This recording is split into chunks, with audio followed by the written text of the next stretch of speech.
So okay guys, so today what I'm going to share about is about why buyers right now in the market, if you notice, right, they tend to go for EC, be it new or resale, or they actually go for prime HDB location in Singapore.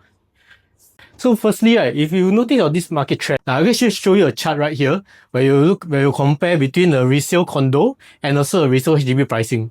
So if you compare for the same period from 2021 all the way to 2025, right, you can notice that for resale condo, it's actually increasing along the way, significantly from 1.2 PSF all the way to nearly 1.8 PSF.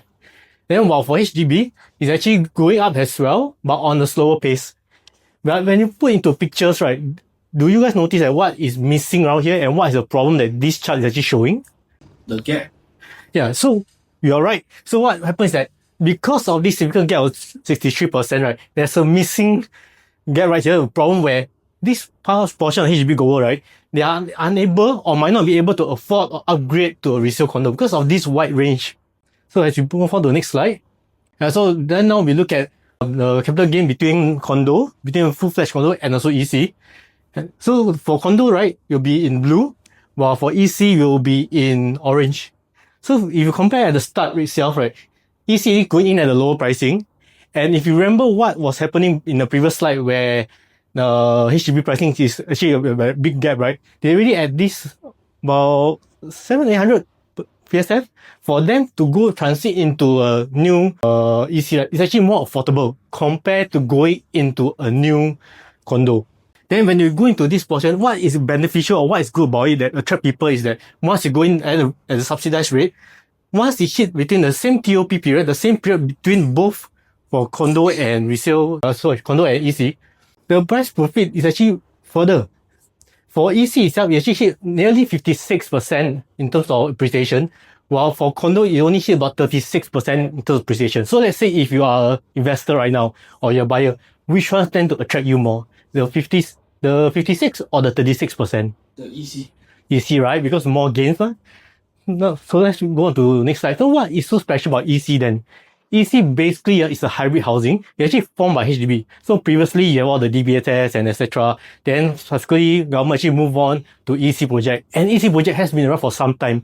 And at this stage in Singapore, right, we have about 63 EC project. And there's still some supply coming in for the next few years. For example, in the east side, we have one coming out right now at Pasir Ris. For the northern side, we have soon coming out in Yishun, Khatib area. So what it brings is that it's actually a stopgap measure from when they sell, stopgap measure between HDB flat and private condos to fill up that particular middle spot. So who can buy EC then? EC is actually mostly account for Singapore household, like family household, where they actually have a monthly income of up to 16K. And for EC, right, if you are aware, EC actually do not have 1 or 2 bedroom. They are actually from 3 bedroom almost all the way to 5 bedrooms. And then the best part is, for that, you come in with a lifestyle of full-fledged condo with all your basketball court, your tennis court, swimming pool at a much lower pricing. So when you see all that was mentioned earlier on, it actually proves one thing.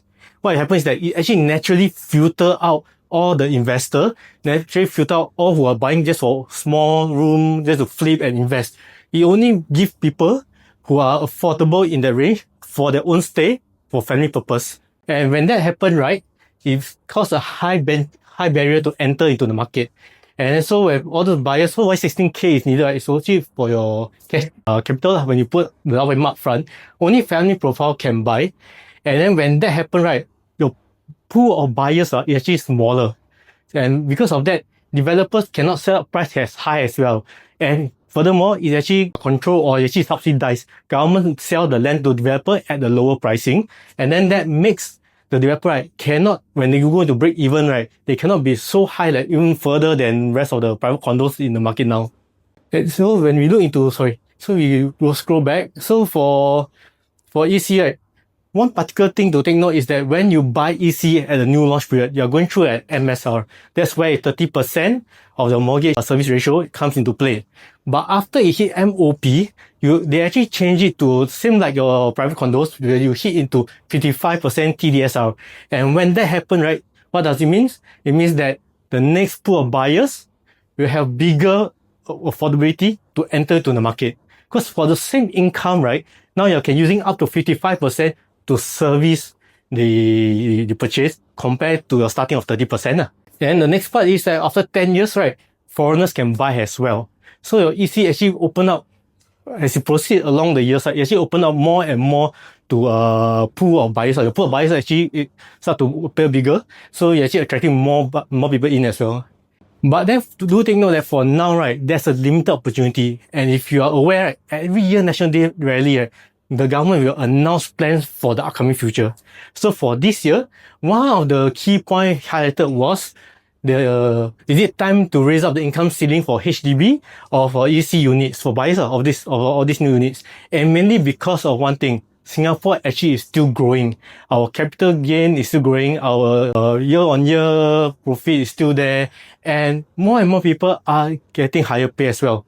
So when that happens, right, the income ceiling, they are considering to move it higher to let more people to be able to afford EC. But when that happens, right, let's say, come think of it, right now you're at 16K per month. If you increase to, for example, they increase and let developer to accept people that is able to pay up to 18K or 20K per month, do you think your EC price will remain the same or will EC price increase as well? Most likely it will increase along the way. So that will make pricing more higher to enter in the future. So if we move on to the next slide, okay, then so we move on to the next one. This is the one that I mentioned earlier on. The next slide.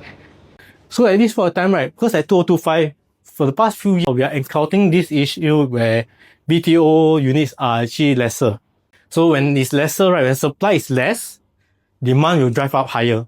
But then, in the next few years, right, they're actually trying to mitigate the issue by making more BTOs in the market so that to even out the supply to further make the price to be more affordable so that it won't be jumping up so high all the time.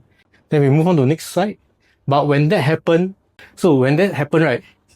So why and one more reason is why they actually try to put out more supply, right? It's mainly because of this.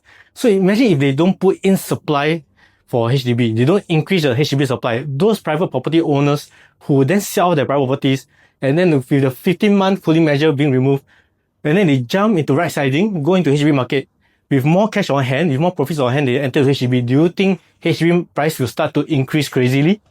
Right now, with 15 months cooling period, we are already hitting 1 million plus already. For Bishan, DBSS, we're already hitting 1.5 mil for purchase price. It's actually almost the same price as you enter into a new EC market.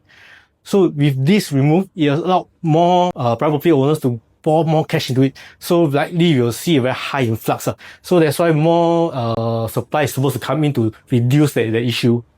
So in the next one, this is where we measure along why more HDB supply is to make public housing more affordable. So we go next again. So now back to the point where, let's say if you're looking to that part about affordability, right? Compare the growth of EC and HDB. At the start of 2016, this is yellow representing your HDB pricing, blue representing your EC pricing. So at the start of 2016 all the way to 2024, same period, you see the gain of 83% versus 42%. And you look back to the PSF, right? It's actually 711. So the 711 looks like a very big thing now. Actually, it's quite affordable. Even you go in now at 1.3, right? It's actually way lesser than all those new launch hitting the market at this moment. Even for OCR market right now, it's already hitting more than 2K PSF. So same thing. So now let's put into comparison. So you look at the northeast side, you look at the Vales for 3-bedder EC, purchased in 2015, 2016 when it first started. And after 10 years, they sell off to the resale market. Profit margin is all about around 840K. Compared to a 5-room BTO, same period of 10 years, they will come in at about 350K. Right now, they're selling in the market about 780K. So you put that into comparison, which one looks more attractive to you? Does a profit of 840K looks better for you to retire in the future? Or a 430K for you to snowball over to your next property? 840K. Yeah, because it sounds better for you to have enough more cash on hand to roll ball to purchase your next one, your next property, then for you to right size in the future as well. So to the next slide.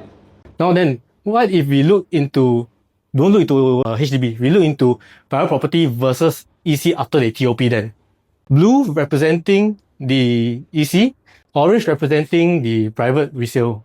So when you look into pricing right now, once you hit to the resale market, you want to sell to the next pool of buyers, right?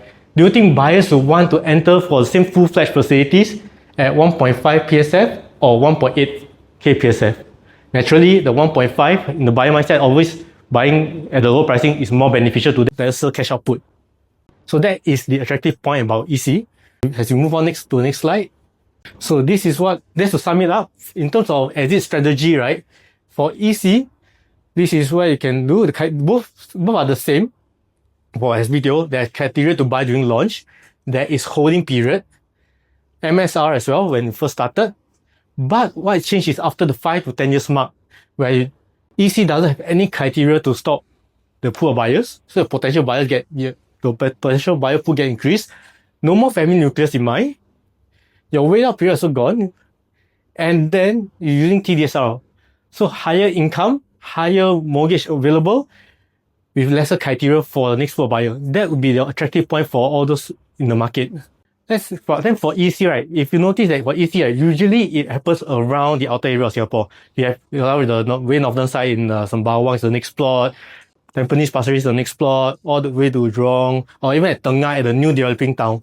But what if you don't want the outer area? You are staying in the central already.